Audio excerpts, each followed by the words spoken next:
Sveiki bičiuliai, prasideda naujas nuotykis, tai prisiskaičiau įvairių straipsnių, kad Virvytės upė nusekusi, nėra vandens, baigia pražūti, išnykti. Tai savo akimis šiandien įsitikinsiu, ar įmanoma praplaukti su baidare Virvytės upe. Tai atvykome jau prie Virvytės upės ir pradėsime šį nuotykį.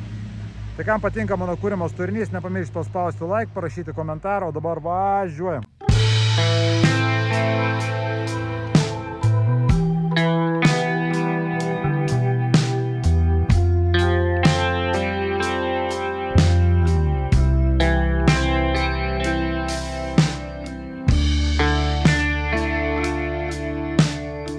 Na, bičiuliai, jau esam vandenį ir mūsų kelionė prasideda. Tai šiandien rytą kaip tik skaičiau straipsnį, kad Virvytės upė seniau buvo viena iš žuvingiausių upių Lietuvoje. Na, bet ten apie 2000-uosius gal metus, gal klystų, buvo kažkoks priimtas įstatymas elektrinių hidro, kad būtų supaprastinta tvarka, ir po to karto prisistatė elektrinių. Ir ypatingai Virvytės upė yra nuo to nukentėjusi stipriai.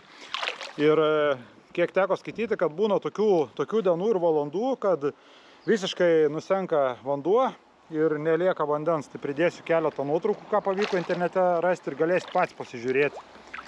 Tai dabar šiandien būtent su šituo plaukimu bandysim patys pasižiūrėti ir ar būna tokių dalykų, kadangi plauksime šiandien visą dieną. Nu, dabar yra penktadienis. Po darbo vakaras, tai plauksim šiandien visą vakarą ir rytoj visą dieną plauksim iki pat vakaro.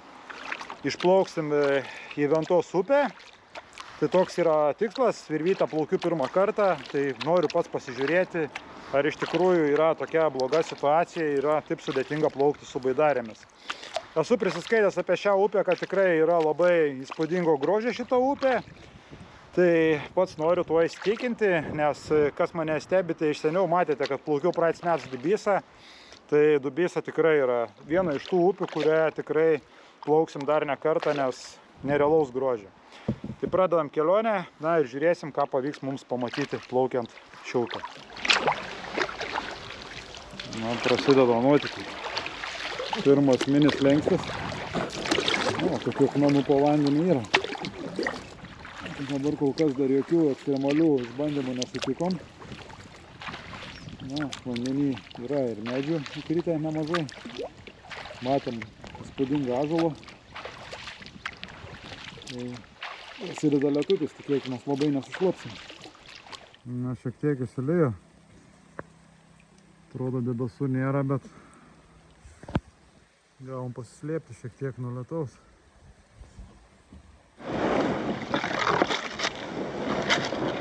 Kaip suprantat, stumiuos dabar. Nėra labai smagi pradžia. Nuplaukėm kokį kilometrą, bet prasidėjo seklumas. Tai žiūrėsim, kas toliau darysis. Tikėkime, kad reikia biškį įsibėgėti ant tų suklausimų. Nes vėl akmenis.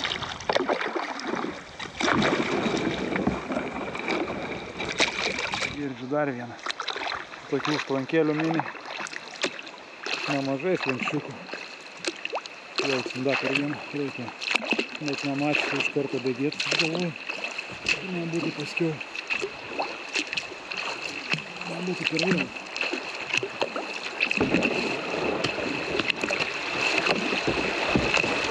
Ir vėl pakibau. Nes vandens per mažai.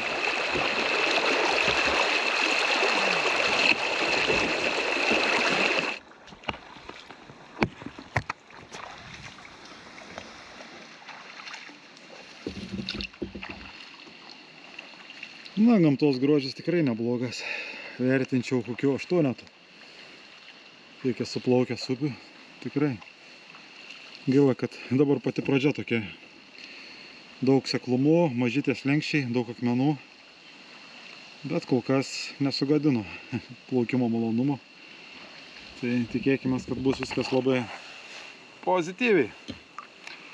Na, kol kas kiek skaičiau straipsnį, dar nepasakyčiau, kad tai baisiai. Gal mums pakliuvo, kaip vanduo yra pakilęs paprasčiausiai. Dėl to netenka čia labai nusivilti, kad labai blogas lygis. Daugiau pasakyčiau gal, kad vasaros vidurys dėl to, gal to vandens yra šiek tiek mažiau. Praplaukiam apie 3-4 kilometrus. Nežinau, ar matosi, bet ten už nugaros man yra jau trečia netgi vieta, kur galėtų išlipti, nupjauta žolė. Nu, nenupjauta, gal neužaugusi. Tai tikrai su nakvynė gamtoje, manau, problemų nėra kol kas, kiek matau. Paplaukėsim šiandien iki Sutemų, manau, kokius 5 ar 10 dar kilometrų. Tai jeigu taip ir toliau viskas klostysis, tikrai manau, kad viskas bus gerai. Na, akmenų po vandeniu tai tikrai nemažai. Primena kažkiek pats plaukimas, labai plaukimo venta ties Papilė. Na, smagu, kad yra vandens. Žiūrėsim, kaip bus toliau. Čiurlena priekyje stipriai, tai tikriausiai bus pagaliau įdomumo šiek tiek, arba adrenalino, kitaip sakant. Varyk, Virgi, varyk!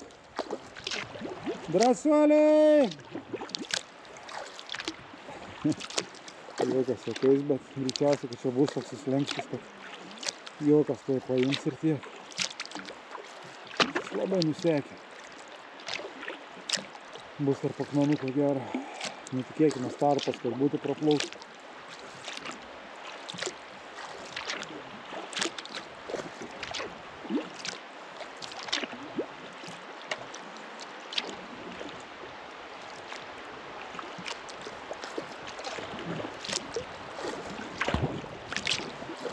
Kuriai pusėj? Vidurį?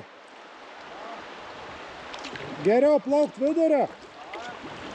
Gerai, varau.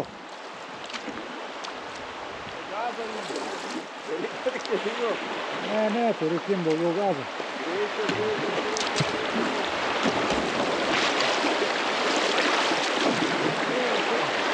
Kol kas gerai, kol kas smarkiau, kol kas gerai, parodom metinį.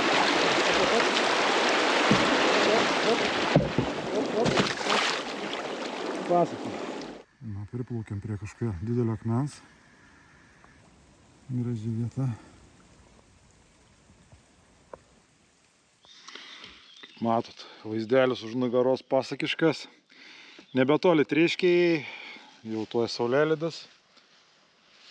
Tai kursimės jaučiu nakčiais Tryškiuose stovyklauti, nes saulė nusileis už kokios valandos jau. Praplaukėm apie 15, gal 20 km šiandien. Kai įsikursim, eisiu paanalizuosiu patį maršrutą, tai galiu pasakyti, iki Tryškių kol kas jokių staigmenų, jokių labai pavojingų vietų. Tai kas nori tokį mini maršrutą 15 km, tai tikrai manyčiau verta, kad ir vasaros dabar vidurys tikrai vandens pakanka ir nėra, kad būtų labai nusekę. Na, gal dėl to, kad visą savaitę šiek tiek palynoja. Na, plaukiam iki Tryškių užtvankos ir pažiūrėsim, kaip ten seksis mums išlipti krantą. Daplaukėm iki galutinio taško, galiu pasakyti, kad turėjom reikaliukų ką tik. Tai sukandžiu visą bitės laukinės, nes su baidarė užkliuvau už kažkokio lizdo išakęs. Štai kandimas 3 vietose įgėlė, kol krapščiausi. Tai dabar bandom Virgį kitoj vietoj iškelti iš vandens. Nes nejuokas, čia nebegalim dabar va šitoj va vietoj pilna.